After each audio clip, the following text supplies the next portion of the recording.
Hello friends, स्वागत है आपका इस चैनल पर। तो आज हम पढ़ने वाले हैं फिजिक्स क्लास 12 फिजिक्स पढ़ने वाले। फिजिक्स का ये चैप्टर नंबर 13 है। 13वां चैप्टर से जो है इसका हम ऑब्जेक्टिव प्रश्न पढ़ने वाले, वीवीआई ऑब्जेक्टिव प्रश्न पढ़ेंगे। और इससे पहले हमने सभी चैप्टर का जो है ऑब्जेक्टिव प्रश्न चैप्टर वाइज करा दिया हुआ है, जिसका प्लेलिस्ट का लिंक आपको डिस्क्रिप्शन बॉक्स में मिल जाएगा। तो हम चलिए, अब 13 चैप्टर है फिजिक्स क्लास 12 का, चैप्टर नंबर 13 से ऑब्जेक्टिव प्रश्न को देखना स्टार्ट करते हैं। सबसे पहला नंबर प्रश्न क्या करा है, देखिए। सबसे पहला नंबर प्रश्न है कि विद्युत या चुंबकीय क्षेत्र में किसे त्वरित नहीं करता है। विद्युत या चुंबकीय क्षेत्र निम्न में से किसे त्वरित नहीं करता है। इलेक्ट्रॉन को, प्रोटॉन को, अल्फा कण को, ये सब नहीं करेगा, लेकिन न्यूट्रॉन को ये त्वरित करता है। देखिए आंसर यहाँ पर टिक लग चुका है। फटाफट से रिवीजन करते हुए चलिए, ये सब करवा दिए हुए हैं। और अब आइए 2 नंबर प्रश्न है कि एक रेडियो समस्थानिक की अर्ध आयु 5 वर्ष से 15 वर्षों में क्षय होने वाले पदार्थ का अंश क्या होगा। 1/15 ये नहीं होगा, 7/8 ये नहीं होगा, 14/15 ये भी नहीं होगा, ये 1/8 हो जाएगा। बी वाला ऑप्शन हो जाएगा इसका करेक्ट आंसर। तो बढ़िए, अब अगले प्रश्न पर। अगला प्रश्न 3 नंबर है कि इसमें है क्या करा कि निम्नलिखित युग्मों में कौन समस्थानिक युग्म है। निम्नलिखित युग्म में कौन संभारक युग्म है। 1H1 और 1H2, 1H2 और 1H3, 6C12 और 6C13, और आपका डी में है कि 15P30 और 14SI30। तो क्या हो जाएगा इसमें से, डी वाला ऑप्शन ये वाला है, ये आपका हो जाएगा करेक्ट आंसर। यहाँ पे आंसर लगा हुआ है, आपको सिर्फ रिवीजन करते हुए चलना है, यहाँ पर ज़्यादा समय नहीं है पढ़ने के लिए। अब देखिए 4 नंबर प्रश्न की गामा किरणों की उच्च वेधन शक्ति का कारण क्या होता है। गामा किरणों की उच्च वेधन शक्ति का कारण क्या होता है। अधिक तरंगदैर्घ्य नहीं, ये नहीं होगा। आवेश का न होना भी नहीं होगा। अधिक आवेश का न होना, ये सब नहीं होगा। कम तरंगदैर्घ्य हो जाएगा, कम तरंगदैर्घ्य, ये वाला ऑप्शन इसका हो जाएगा करेक्ट आंसर। अब बढ़िए आगे आइए अगले प्रश्न पर। अगला प्रश्न है 5 नंबर। इसमें क्या करा, चलिए इसको समझते हैं कि निम्नलिखित में कौन विद्युत चुम्बकीय तरंग वाले गुण का है। निम्नलिखित में से कौन है जो विद्युत चुम्बकीय तरंग वाले गुण का है। अल्फा किरणें हैं, बीटा किरणें हैं, गामा किरणें हैं, या इनमें से कोई नहीं। निम्नलिखित में कौन विद्युत चुम्बकीय तरंगे वाले गुण का नहीं है, तो कौन सा नहीं हो जाएगा, ये गामा किरण है जो नहीं है, गामा किरण, सी वाला ऑप्शन हो जाएगा इसका करेक्ट आंसर।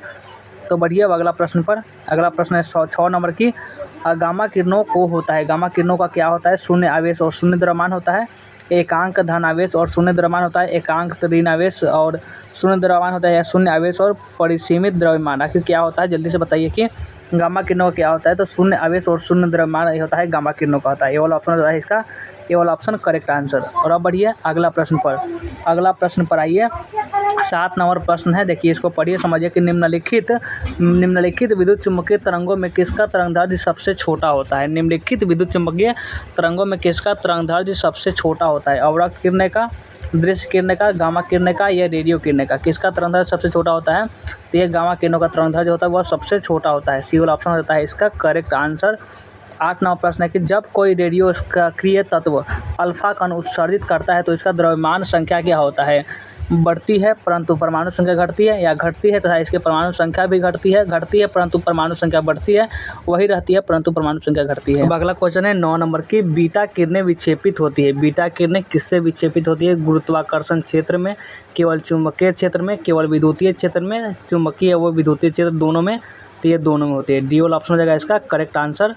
तो आइए अब अगला प्रश्न पर। अगला प्रश्न है 10 नंबर के। निम्नलिखित में किसकी वेधन क्षमता महत्तम होती है। निम्नलिखित में से किसकी वेधन क्षमता जो होती है महत्तम होती है। एक्स किरणों का, कैथोड किरणों का, अल्फा किरणों का, या गामा किरणों का। निम्नलिखित में से किसकी वेधन क्षमता महत्तम होती है, जल्दी बताइए किसकी होती है। तो ये गामा किरणों की जो वेधन क्षमता होगी वे क्या होगी, वह महत्तम होगी, यानी सबसे ज़्यादा होगी।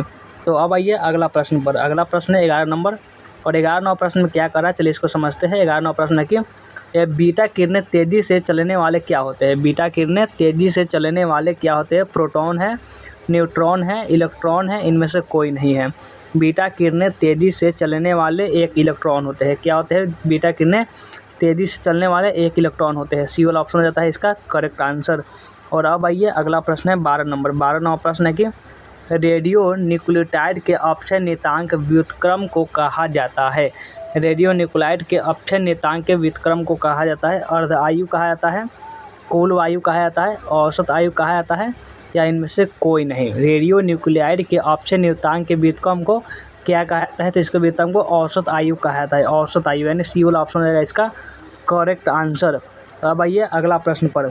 अगला प्रश्न है कितना नंबर, देखिए ये 13 नंबर प्रश्न क्या कह रहा है कि फैंसिल के उम्र की गणना की जाती है। फैंसिल के उम्र की गणना की जाती है गामा किरणों के अवशोषण द्वारा, कार्बन डेटिंग द्वारा, क्रोमोसोम की संख्या की गिनती करके, या इनमें से कोई नहीं। फैसिल की उम्र की गणना की जाती है कार्बन डेटिंग के द्वारा। किसके द्वारा? कार्बन डेटिंग के द्वारा गणना की जाती है। और अब आइए अगला प्रश्न है 14 नंबर की, नाभिकीय विखंडन के आविष्कारक थे। नाभिकीय विखंडन के आविष्कारक कौन थे? ए में है रदरफोर्ड, बी में क्यूरी, सी में बेकुरेल और डी में की हॉर्न तथा स्ट्रॉसमैन। नाभिकीय विखंडन के आविष्कारक थे हॉर्न तथा स्ट्रॉसमैन। ये क्वेश्चन आपको याद करके रखना है। तो अब बढ़िए अगला प्रश्न पर। अब अगला प्रश्न पर आते हैं और अगला प्रश्न को बनाइए। अगला प्रश्न है 15 नंबर की, सूर्य ऊर्जा की अत्यधिक परिमाण विमुक्त करता है, इस प्रक्रिया को कहते हैं। सूर्य ऊर्जा की अत्यधिक परिमाण विमुक्ति करता है, इस प्रक्रिया को क्या कहते हैं? संलयन कहते हैं, विखंडन कहते हैं, दहन कहते हैं, द्रवण कहते हैं। तो इसको हम संलयन कहते हैं, संलयन। ये वाला ऑप्शन हो जाएगा इसका करेक्ट आंसर। और अब बढ़िए अगला प्रश्न पर। 16 नंबर प्रश्न है कि आपके देखिए, यदि डेल्टा एम नाभिक का द्रव्यमान ह्रास है, एम नाभिक का द्रव्यमान है तथा ए परमाणु द्रव्यमान है, तो पैकिंग फ्रैक्शन बराबर होंगे किसके? तो आपका होगा डेल्टा एम बटा ए के। ये वाला ऑप्शन हो जाएगा इसका करेक्ट आंसर। तो अब बढ़िए अगला प्रश्न पर। अगला प्रश्न है 17 नंबर। 17 नंबर प्रश्न की इसमें क्या है? इसमें गामा किरणों की तरंग लंबाई है। इसमें गामा किरणों की तरंग लंबाई है कितने? आपका 0.07 एंगस्ट्रॉन होती है, या फिर 0.7 एंगस्ट्रॉन, या 7 एंगस्ट्रॉन कितनी होती है आखिर? तो 0.07 एंगस्ट्रॉन होती है, यानी कि ये वाला ऑप्शन रहेगा इसका करेक्ट आंसर।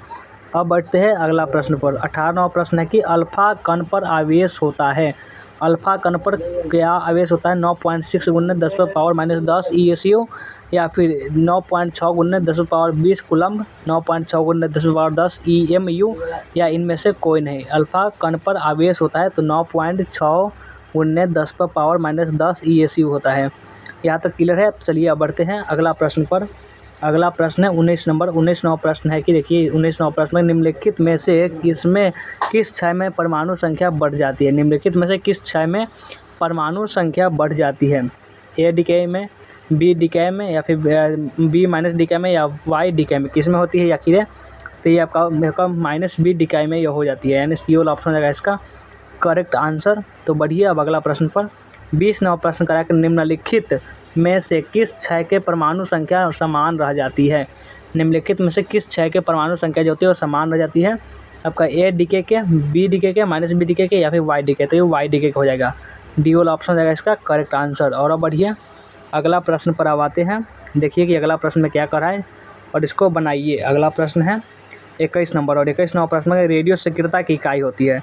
रेडियो सक्रियता की इकाई क्या होती है? जल्दी बताइए, रेडियो सक्रियता की इकाई क्या होती है? ये जूल होती है, MeV होती है, AMU होती है, क्यूरी होती है, या फिर रेडियो सक्रियता की इकाई क्या होती है? जल्दी बताएंगे। रेडियो सक्रियता की इकाई ME और V होती है। बी वाला ऑप्शन रहेगा इसका करेक्ट आंसर। और बढ़िए 22 नंबर प्रश्न है कि न्यूक्लियर घनत्व का क्रम होता है। न्यूक्लियर घनत्व का क्रम क्या होता है? 10⁻³ होता है, 10⁻17 होता है, 10⁻6 होता है, या इनमें से कोई नहीं। न्यूक्लियर घनत्व का जो क्रम होता है वह 10⁻17 होता है, यानी बी वाला ऑप्शन रहता है इसका करेक्ट आंसर। अब आइए अगला प्रश्न पर। अब अगला प्रश्न क्या कर रहा है चलिए इसको समझते हैं। 23 नंबर प्रश्न है। 23 नंबर जो प्रश्न है वह यह कर रहा है कि किसी तत्व के दो समस्थानिकों के नाभिकों में अवश्य कितना होता है? किसी तत्व के दो समस्थानिकों के नाभिकों में अवश्य कितना होता है? न्यूट्रॉन के समान संख्या होता है, प्रोटॉन की समान संख्या होता है, प्रोटॉन तथा न्यूट्रॉन के समान संख्या होता है, या फिर प्रोटॉन के असमान संख्या होता है? किसी तत्व के समस्थानिकों के नाभिकों में अवश्य कितना होता है? तो प्रोटॉनों की संख्या समान होती है। बी वाला ऑप्शन रहता है इसका करेक्ट आंसर। और अब बढ़ते हैं अगला प्रश्न पर। 24 नंबर प्रश्न है कि जब एक रेडियो सक्रिय परमाणु बीटा कण उत्सर्जित करता है तब इसका परमाणु भार कितना होता है?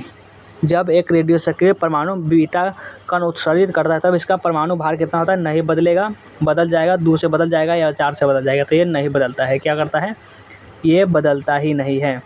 अब बढ़ते हैं अगले प्रश्न पर की ओर। अगला प्रश्न है 25 नंबर। 25 नंबर प्रश्न में क्या कर रहा है चलिए इसको समझते हैं कि 25 नंबर प्रश्न में 25 नंबर प्रश्न है अस्थायी नाभिकों के NZ का मान कितना होता है? तो ये होता है A1 - 1.6 होता है। ये वाला ऑप्शन जाएगा इसका करेक्ट आंसर। और बढ़ते हैं अगले प्रश्न पर। 26 नंबर प्रश्न है कि 6 गुणांक की SI इकाई कितनी होती है? 6 गुणांक की SI इकाई कितनी होती है? खर्च होती है, मीटर होती है, प्रति मीटर होती है, कुछ नहीं। तो 6 गुणांक की SI इकाई होती है वो हर्ज होती है, हर्ज। ये वाला ऑप्शन हो जाएगा इसका करेक्ट आंसर। और बढ़ते हैं अगले प्रश्न की ओर। अगला प्रश्न है क्या कर रहा है 27 नंबर की। देखिए 27 नंबर प्रश्न है जो बहुत आसान है कि जीवाश्म की आयु कब पता की जाती है। जीवाश्म की आयु की पता किसके द्वारा की जाती है, यही आपसे पूछा जा रहा है। कार्बन डेटिंग से, एक्सरे से, गामा किरणें से या लेजर से जीवाश्म की आयु का पता लगाई जाती है। तो ये कार्बन डेटिंग से जीवाश्म की आयु का पता लगाई जाती है, यानी ए वाला ऑप्शन है इसका करेक्ट आंसर। चलिए अगले प्रश्न पर चलते हैं।